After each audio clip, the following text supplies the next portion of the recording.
Welcome to Wisdom for the Present, where we take ancient truth and bring it into clear, modern understanding. This episode uses AI-generated narration based on human-researched and written material. Thank you. Glad to be here. So to start off this deep dive, I want you to imagine just for a moment that you are looking at the absolute greatest, most technologically advanced city in human history. Right. Like the pinnacle of civilization. Exactly. I mean, the architecture is breathtaking, the infrastructure is just unparalleled, and the intellectual output is staggering. From the outside, it looks like, humanity has finally figured it all out. It looks perfect. Yeah, but then you get a little closer, and you start to realize that behind all those beautiful marble facades and the brilliant philosophy, the people inside this city are actually tearing each other apart. Yeah, the internal reality is a lot darker. It really is. They are completely consumed by anxiety, driven by envy, addicted to these destructive habits, and honestly, utterly incapable of treating each other with just basic human dignity. It's a terrifying paradox, isn't it? Totally. You have this maximum external progress, but it's paired with total internal collapse. And the instinct, whenever we are faced with that kind of societal decay, is to immediately look for a quick fix. Yeah. We want a new policy, right? Mm-hmm. Or like a new educational initiative. Or a new app, maybe. Right, yeah. Some new philosophical school to just correct the behavior. We essentially want a surgical, precise medical diagnosis for the human condition. Which brings us to the core problem we're unpacking today. Usually when we deal with a physical ailment, there is this expectation of engineering-like precision. Yes. If you break your arm, you go to the hospital. The x-ray shows a jagged white line on the radius bone, and the doctor just points at it and says, there is the problem. It's visible, it's categorized, it's clean. Exactly. But the second you step into the world of human nature, morality, and the deep internal workings of the soul, well, that x-ray machine just shatters. We're suddenly looking at a diagnostic landscape that is incredibly murky. It's one thing to diagnose a broken bone.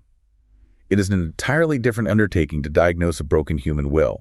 Right. And that murky, complex landscape is precisely the territory we are mapping out today.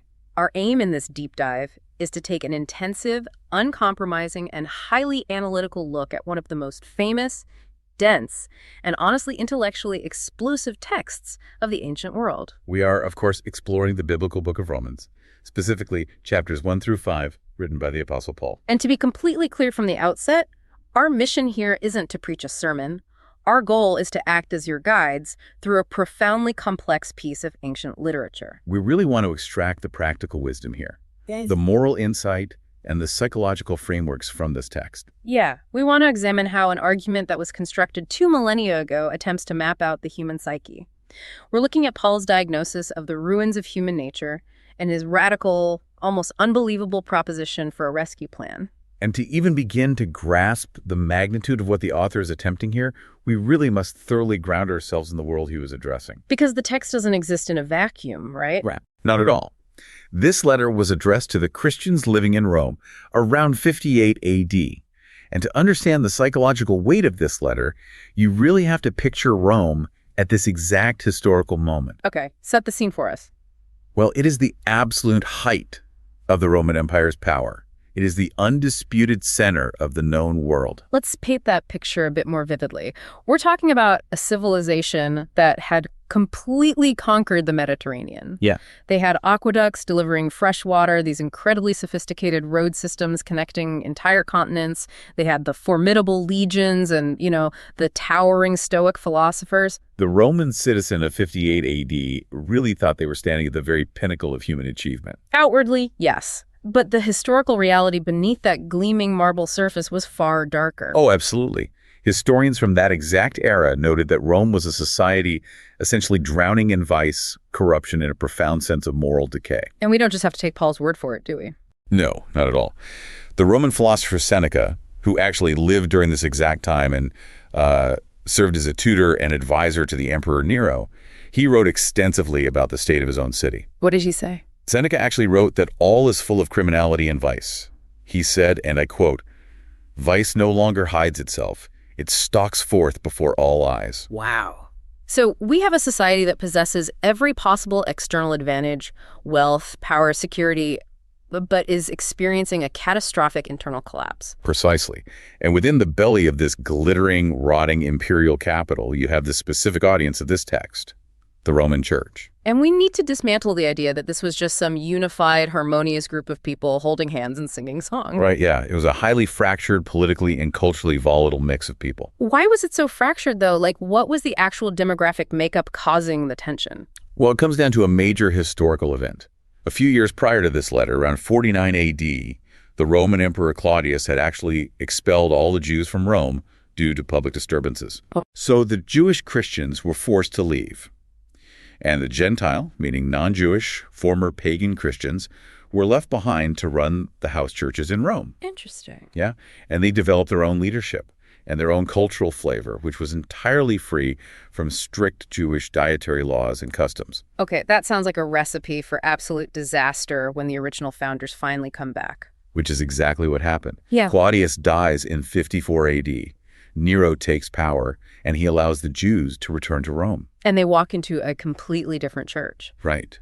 When the Jewish Christians return, they find the Gentile Christians running the show. Oh, man. You have these returning Jewish believers who are immensely proud of their ancient laws, their rigorous morality, and their historical covenant. Yeah. And sitting right next to them in these cramped house churches are Gentile converts who had grown up in the polytheistic, morally fluid culture of the Roman Empire. The tension must have been massive. It was. They judge each other constantly.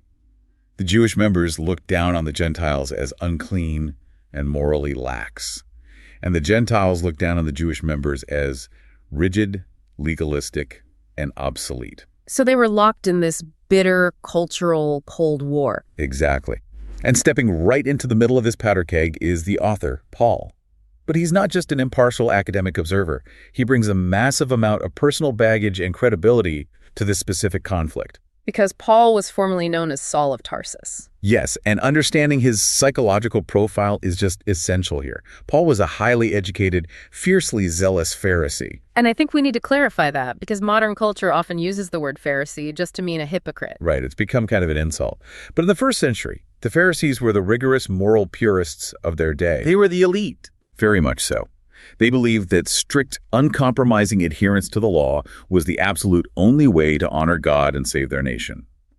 Paul was so zealous that he actually spent his early career actively persecuting and orchestrating the executions of the early followers of Jesus. Until he has a radical, paradigm-shifting experience on the road to Damascus. Yeah, an event that completely inverts his worldview. Right. He transforms from the ultimate enforcer of the Jewish law into the primary ambassador of a new message of unearned grace, and specifically to the Gentile world he had previously despised. Which gives his argument in this text immense rhetorical power. He understands the profound pride of the religious rule keeper because, well, he was the ultimate rule keeper. Yeah. And he understands the lostness and alienation of the pagan world because he has spent years traveling through it. He literally has a foot in both realities. He is uniquely positioned to deconstruct both worldviews. Okay, let's unpack this. The core question Paul introduces right out of the gate is one that has haunted almost every human philosophy, religion, and ethical system since the dawn of civilization. It's a massive question. It really is. How can a flawed, mortal, consistently failing human being ever be considered just or right before a standard of absolute perfection? If the universe demands justice, how do the unjust survive? It is an incredibly ambitious philosophical project. Hmm. But Paul understands human psychology well enough to know that you cannot offer a cure to a patient who believes they are perfectly healthy. Right. If you don't think you're sick, you won't take the medicine. Exactly. So before he can even begin to outline his radical rescue plan, he has to convince his readers of the terminal nature of their disease. He has to level the playing field. He has to completely obliterate it. In chapters 1 and 2, Paul essentially puts all of humanity on trial. Wow. His objective is to prove that everyone, both the pagan who operates without a written moral law and the religious person who possesses it, is fundamentally structurally broken. He leaves no escape hatches. Let's start where he starts in chapter 1, which addresses what we might call the Gentile reality or the pagan worldview. Paul opens with a famous and frankly brutal deconstruction of human idolatry. It's a very intense section. But his starting premise is what I find so interesting. He doesn't say, you should have read the scriptures. He argues that the natural world itself, the physical universe, provides enough inherent evidence of a creator's eternal power and godhead that humanity is entirely without excuse. The theological concept here is often called general revelation. Oh.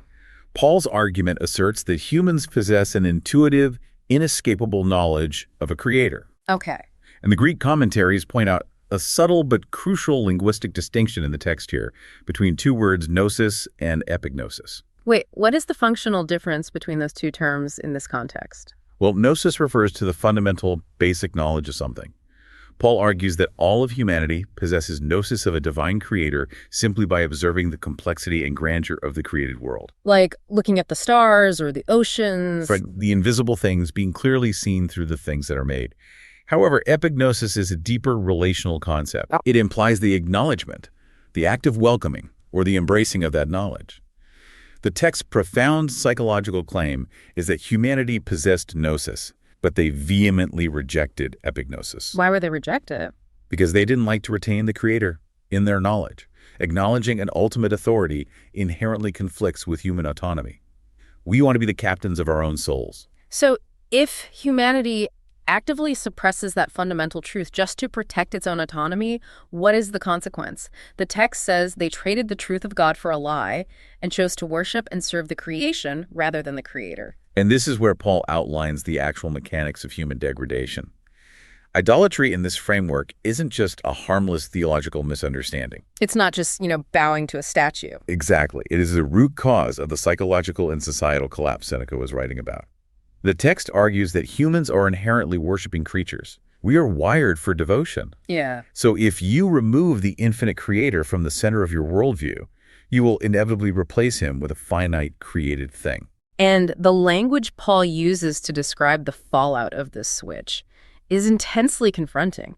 I mean, the text states that God gave them up to vile affections, to uncleanness, and eventually to a reprobate mind. Yes. I actually looked up the Greek phrase used for a reprobate mind. It's a dokimon noun. That's right. And it essentially translates to a mind that is void of judgment, a mind that has completely lost its structural ability to discern right from wrong. It's a terrifying concept, really, the complete erosion of the moral compass. It is terrifying. And we have to analyze how the text describes the mechanism of this punishment. It's crucial to note that the giving up described here isn't portrayed as some vindictive lightning bolt thrown from the sky. Right. The punishment for suppressing the truth is simply being handed over to the unfiltered reality of your own desires. God just removes the restraints. Wow. The text posits that when a human being turns their back on the ultimate good, their nature does not remain neutral. It actively degrades into self-destructive behavior. And the text provides a very specific, extensive list of what that degradation looks like. Paul lists envy, murder, deceit, malice, pride, and unnatural lusts. It's quite a comprehensive list. It is. Now, modern listeners reading those specific behavioral lists might bristle or feel defensive. It feels archaic or maybe even judgmental to some. But we have to separate the ancient phrasing from the underlying psychological claim Paul is making. Exactly. The text's argument is that all of those behaviors, from deceit to malice to sexual exploitation, are symptoms of a deeper structural failure. They aren't the root issue. No, they are the secondary infections resulting from the primary disease of idolatry. Let's translate this into a 21st century context to make the mechanism clear. Because I think it is incredibly easy for a modern person to read about ancient pagans bowing down to wooden statues of birds or creeping things and just laugh it off. Sure, we think we're past that. Exactly. We think, well, we have smartphones and quantum physics. We're far too sophisticated for idolatry. But if we use Paul's definition of idolatry, taking a finite created thing and treating it as an ultimate infinite thing, then our modern world is absolutely saturated with it. How do you see that manifesting today? Well, think about it. We obsessively worship status. We worship wealth and the illusion of security it provides. Oh, absolutely. We worship our political identities. I mean, we treat our chosen ideologies with the exact same dogmatic fervor as ancient religious zealots did. We really do. We worship self-optimization and our own autonomy. We demand that our careers or our romantic partners or our bank accounts provide us with an ultimate sense of meaning and justification. But a finite object cannot bear the weight of infinite expectations. That is a phenomenal way to articulate the psychological danger. You're demanding that a temporal, limited thing give you eternal security. Yeah. And when you put infinite weight on a finite bridge, the bridge collapses. And when it collapses, it breaks you. Let's look at a mechanical analogy. Imagine you purchase an incredibly expensive, beautifully engineered sports car. Okay. It is designed by brilliant engineers to run on premium gasoline.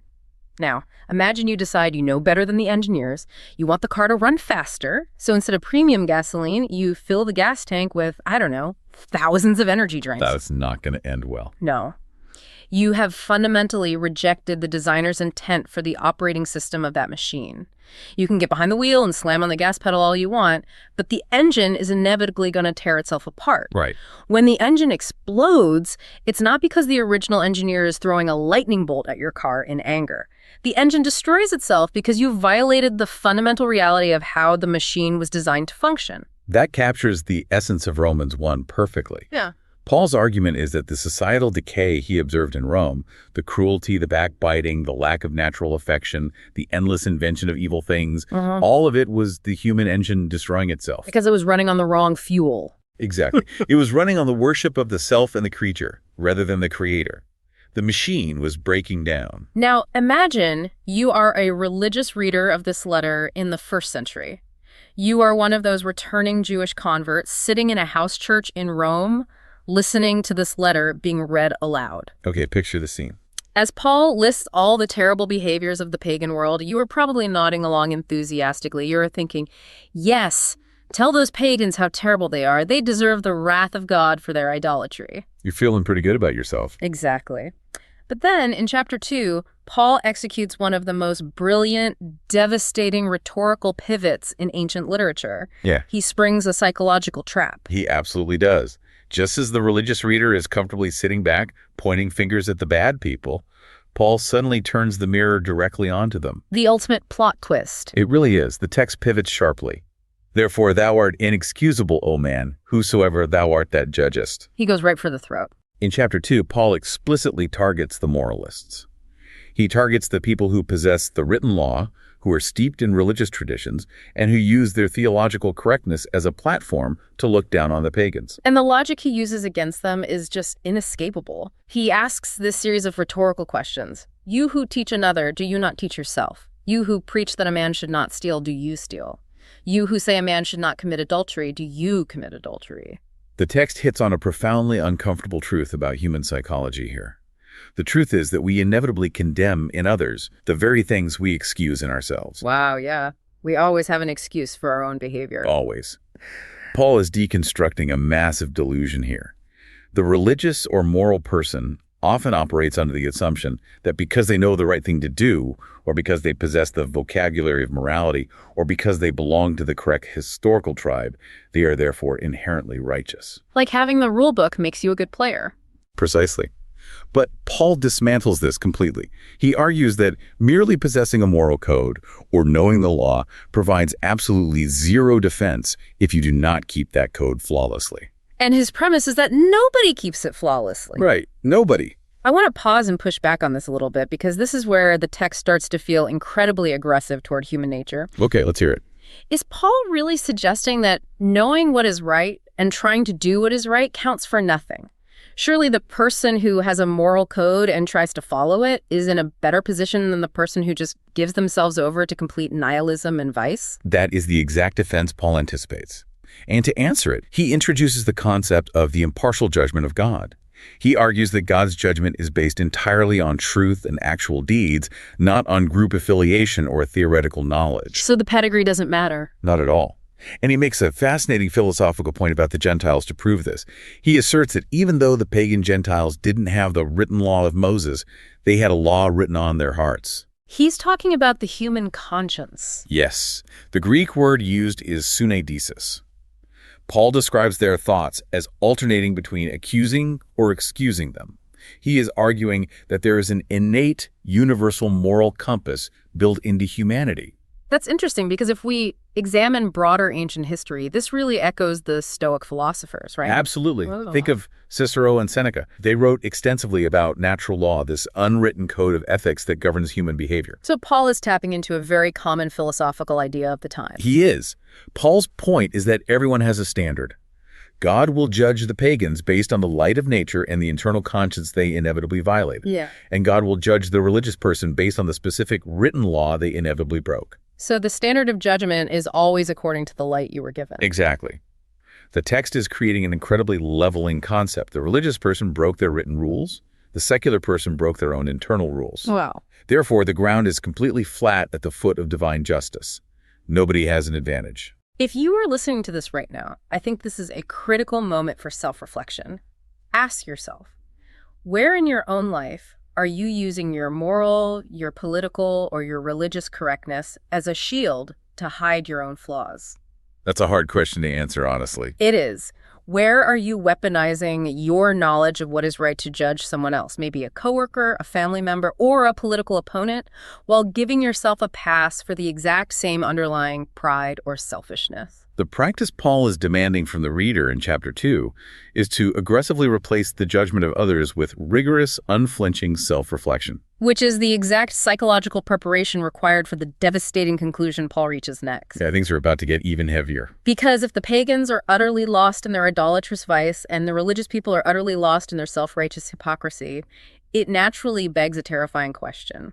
Who is actually in good standing? Who is past the test? And this is where the narrative takes a drastic, incredibly dark turn into Romans chapter 3. Right.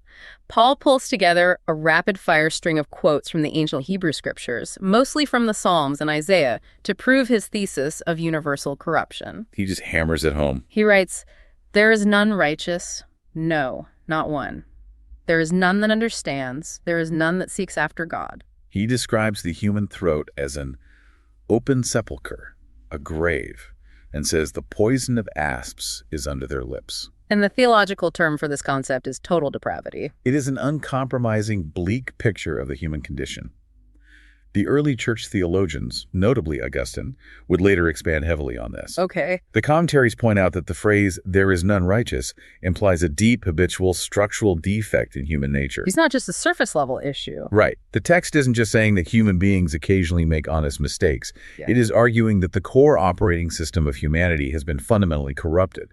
The well water itself is tainted at the source. Okay, hold on. I really struggle to accept that wholesale. It feels excessively cynical to me. A lot of people feel that way. I mean, even if we accept that humans are flawed, isn't calling humanity totally depraved a massive overstatement? Look around the world. We see incredible acts of altruism every single day. We certainly do. A mother will sacrifice her own life to save her child. A firefighter will run into a burning building to save a stranger. People donate billions to charity. Are we really supposed to believe, as Paul argues, that there is none that does good? That feels demonstrably false. How did the ancient readers, or how should a modern reader, swallow that level of cynicism? It is absolutely the most countercultural, difficult obstacle to growth in this entire text. I'm glad I'm not the only one. Oh, not at all. But to understand Paul's argument, we have to precisely define what he means by good. Okay, how is he defining it? The text's perspective is not evaluating humanity against a relative standard of human comparison. Yeah. Like if you compare a philanthropist to a serial killer, of course the philanthropist is good. Right. Humans are entirely capable of civic virtue, kindness, and deep familial love. The text does not deny that. Then what is the metric? The metric is the absolute, blinding standard of divine perfection. Paul is evaluating human action within the context of a perfectly holy courtroom. Okay, so the bar is unimaginably high. Exactly. From that ultimate perspective, the text argues that the root motivation of even our most heroic or altruistic deeds is always, on some microscopic level, tainted. Tainted how? It might be tainted by a hidden desire for legacy, by deep-seated pride, by a need for social validation, or simply by an attachment to our own ego. So even when we do good, there's a selfish element to it. Right. We might do a good thing, but we do not do it with a perfectly pure heart, that is entirely and solely devoted to the glory of the Creator without any trace of self-interest. Okay, I see the distinction now. It's a matter of the depth of the diagnostic scan. Yeah. If the standard is, did I help my neighbor, then yes, I did a good thing. Yes. But if the standard is absolute, unblemished moral perfection in thought, word, and deepest motivation, then every single human action fails the test. Precisely. As the classical commentaries note, there is a fundamental error in the principle and the end of all human action, if the end isn't perfectly aligned with the divine. Wow. Therefore, in the legal courtroom of absolute divine justice, not a single human being measures up. Which brings us to a massive realization about the purpose of rules or the law. Because the Jewish readers in Rome deeply believed that the deeds of the law, keeping the commandments, following the purity codes, were their literal ladder to heaven. That was the mechanism of their salvation. But Paul writes, therefore by the deeds of the law there shall no flesh be justified in his sight. He completely destroys the ladder, and he explains why. Because by the law is the knowledge of sin. This is a crucial paradigm shift. The text asserts that the law was never designed to be the cure for the human condition. Really? No, it was only ever designed to be the diagnosis. I want to expand on an analogy here that I think perfectly captures the mechanics of this argument. The moral law, whether it's the Ten Commandments or even just our modern societal expectations of being a good person, functions exactly like an MRI machine. Oh, I like that. Think about it. If you are sick and you go to the hospital, they put you in an MRI machine. It uses powerful magnetic fields and radio waves to align the protons in your body and create a stunningly detailed, high-resolution image of your internal organs. This is amazing technology. It is a brilliant, flawless piece of technology. And it shows you exactly, down to the millimeter, where the tumor is. It highlights the disease perfectly. Right. But, and this is the critical point, the MRI machine itself has absolutely zero power to cure the cancer. It is diagnostically perfect, but it is therapeutically useless. It cannot heal you. That analogy perfectly illustrates Paul's theology of the law. The law is diagnostic.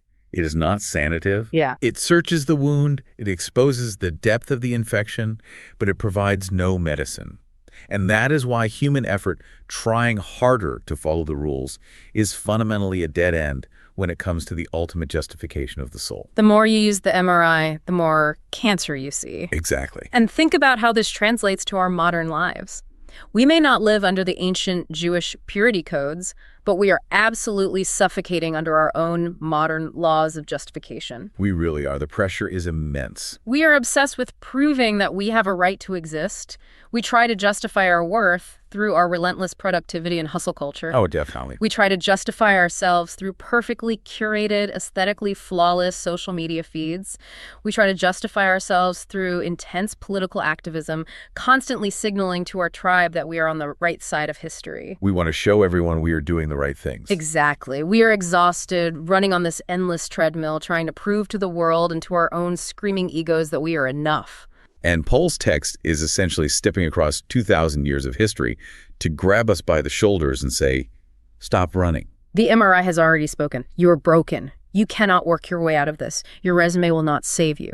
Your activism will not save you. Your moral track record is a flawed defense. If the text stopped there, it would be a document of sheer, unadulterated despair. It would be so depressing. Incredibly depressing. If human effort is a dead end, and if every single person is guilty before a perfectly just judge, how is there any hope at all? Right. But this is where the narrative of Romans pivots dramatically. In the second half of chapter 3, we move from the devastating universal diagnosis to the most transformative, radical proposition of the text. It all hinges on Romans 3.21. The text says, "But now the righteousness of God without the law is manifested." But now. Those two words, "but now," represent a massive tectonic shift in human history, according to Paul. They introduce the core wisdom of the entire letter. Paul argues that an entirely new mechanism of being justified has been revealed. And how does it work? It operates completely independent of the law, independent of the MRI machine. It is presented as a free gift of grace, achieved entirely through the work of Jesus Christ. The text uses a very specific, heavy theological term here to describe how this works. It says this justification is through the propitiation of Christ. Propitiation. Yeah. What is the actual mechanism behind that word? What does propitiation mean in the original context? The Greek word Paul uses is hilasterion, And to fully understand it, we really have to look at the ancient Jewish temple system. Okay, take us back there. In the Old Testament, the hilasterion was specifically the mercy seat. This was the solid gold lid that covered the Ark of the Covenant, which sat in the deepest, most holy room of the ancient temple. The Holy of Holies. Right. And once a year, on the Day of Atonement, the high priest would enter that room and sprinkle the blood of a sacrificed animal onto this golden lid to cover or atone for the sins of the nation. So it was a very physical, visceral ritual. Extremely. It was the physical location where the wrath of a holy God against human rebellion was satisfied by a substitute. So Paul is taking this deeply entrenched, ancient, architectural and ritualistic concept and mapping it directly onto a person. Exactly. He is arguing that Jesus Christ is the ultimate final hilasterion. He is the mercy seat. Wow. He is the cosmic location where the rebellion of humanity is dealt with. He's the atoning sacrifice that permanently turns away divine wrath. But wait, I have to stop you there because this introduces a massive philosophical tension regarding justice. I was wondering when we get to that. Earlier in the text, Paul went to great lengths to establish that God is a perfectly objective, unwavering, just judge. Yes, he did. And a just judge cannot simply ignore the law. If a human judge in a modern courtroom looked at a guilty serial killer and said, you know what, I'm feeling gracious today, you are free to go, we wouldn't call that judge loving. No, we'd call that a miscarriage of justice. We would call that judge profoundly corrupt. We would say that judge has fundamentally violated the concept of justice. So how can a perfectly just deity simply let guilty humans off the hook? That is the exact paradox Paul is trying to resolve here. And his answer is the central pillar of Christian theology. How does Paul resolve it? The text explains that God is both just and the justifier. The penalty for human rebellion, the spiritual death and separation from the source of life that absolute justice requires, is not ignored. And it is not swept under the rug by a corrupt judge. So the penalty still has to be paid. The penalty is fully executed. It is paid. But the radical mechanism is that the penalty is paid by a substitute. Okay, unpack that. The judge himself steps down from the bench, takes off the robes, and takes the penalty onto himself in the person of Christ. That is a staggering image. It is. Therefore, the integrity of the courtroom remains flawlessly intact because the exact demands of justice are met. But at the exact same time, incomprehensible mercy is freely poured out on the guilty defendant. God's justice and God's mercy do not compromise. No, they collide and satisfy each other perfectly at the cross. If we accept this premise, it fundamentally restructures the entire economy of human interaction. Paul asks a logical follow-up question. Where is boasting then? It is excluded. There's no room for pride. Think about the psychological impact of this. Yeah. If you are rescued entirely by the merits and the sacrifice of someone else, if your survival is a 100% unearned gift, you cannot look down on anyone else ever again. You literally have nothing to boast about. There is zero structural room for ego or pride. The ground is completely permanently level. The moralist and the pagan are saved by the exact same charity. Paul anticipates that this concept, salvation by a free gift rather than by rigorous rule-keeping, is going to be an incredibly tough pill for his Jewish audience to swallow. Oh, I bet. They had built their entire cultural identity on their adherence to the law. Exactly. So to dismantle their objections, Paul brings in the ultimate historical case study in chapter 4. He brings up Abraham. Abraham is the founding patriarch of the Jewish nation. He is the ultimate figure of reverence. Correct. If anyone in human history had the right to boast about his relationship with God, it was Abraham.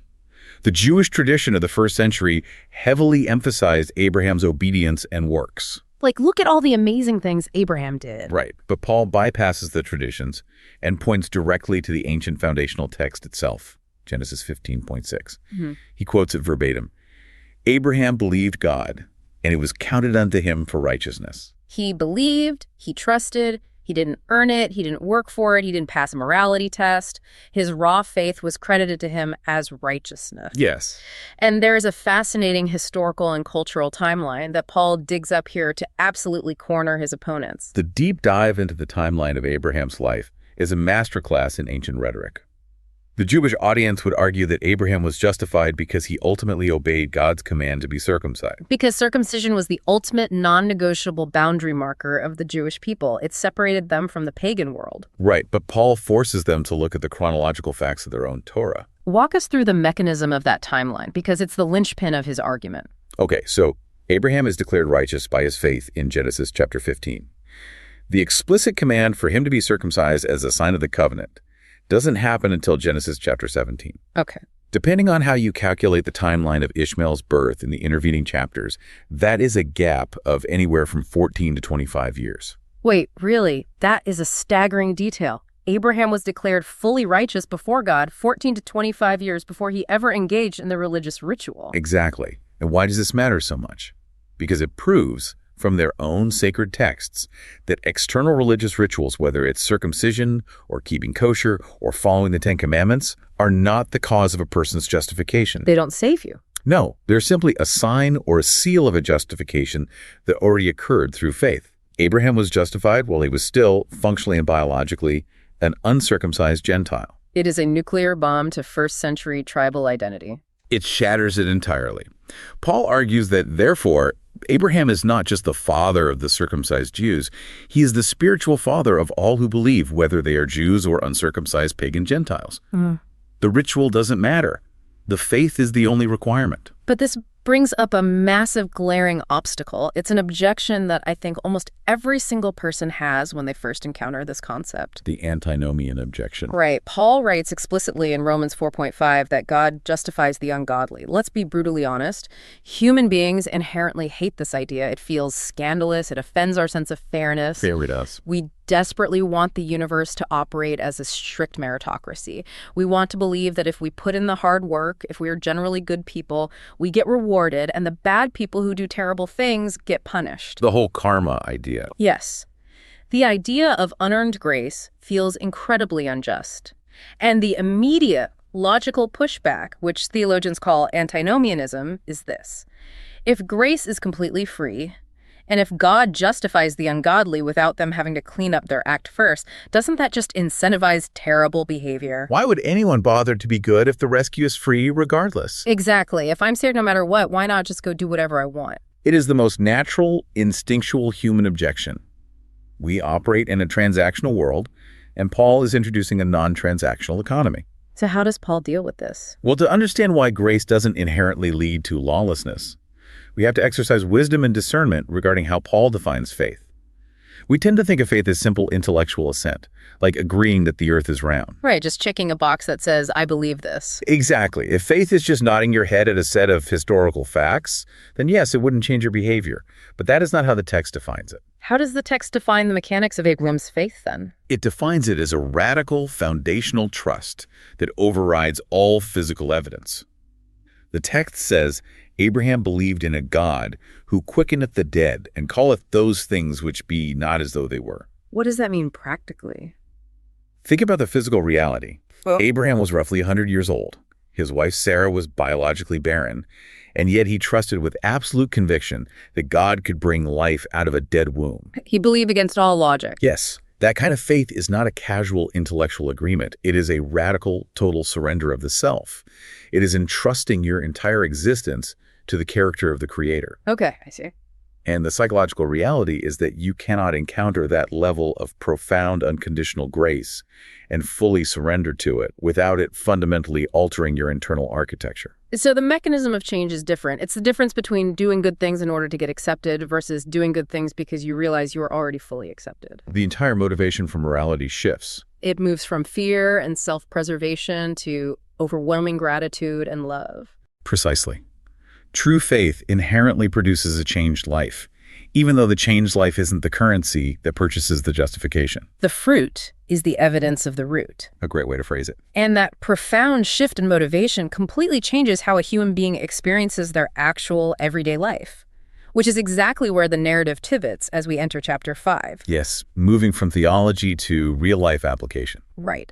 Once a person grasps this radical concept of grace, once they have been justified by faith and have achieved peace with God, what actually happens to them on a Tuesday morning? Does life suddenly become easy? Does the suffering and the friction of the world stop? Paul is a realist. He knows from his own intense physical suffering that it absolutely does not stop. He was beaten, shipwrecked, imprisoned. Exactly.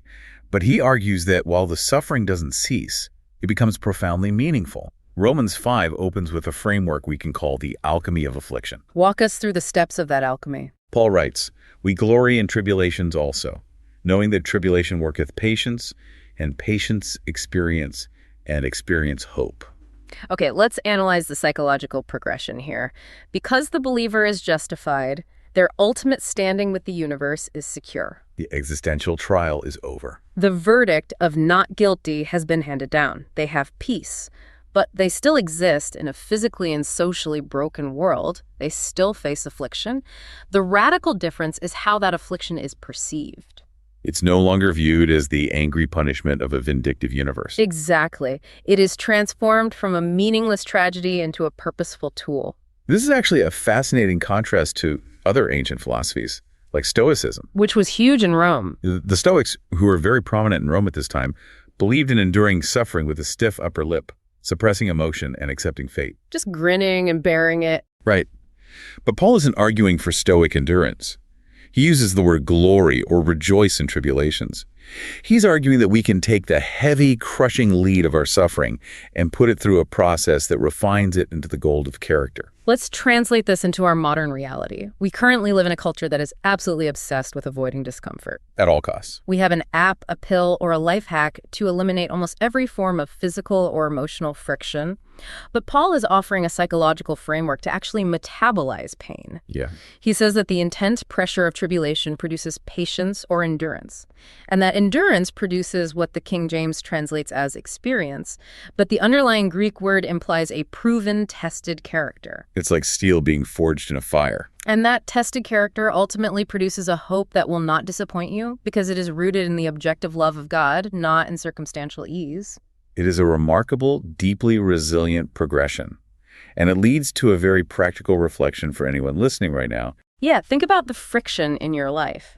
The next time you face a severe setback, perhaps a humiliating failure at work, a painful betrayal in a relationship, or a sudden, terrifying health diagnosis, can you utilize this framework to reframe it? It's hard, but it's possible. Instead of viewing the suffering as a cosmic punishment or a sign that the universe hates you, can you view it as the exact specific resistance training required to build the muscle of proven character? If your ultimate eternal security is already handled by grace, then the suffering you face today cannot destroy your identity.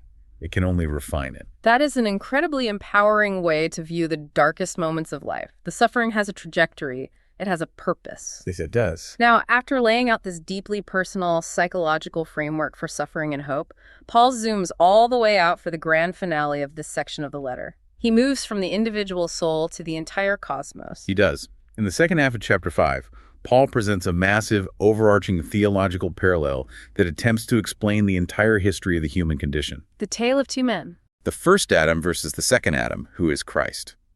Let's break down the mechanics of this, because the concept of original sin tied to Adam is another huge stumbling block for modern readers. Paul argues that through one man, Adam, acting as the representative or the federal head of all humanity, sin entered the world, and death by sin. I have to pause here because the modern individualistic mind rebels violently against this. Oh, absolutely.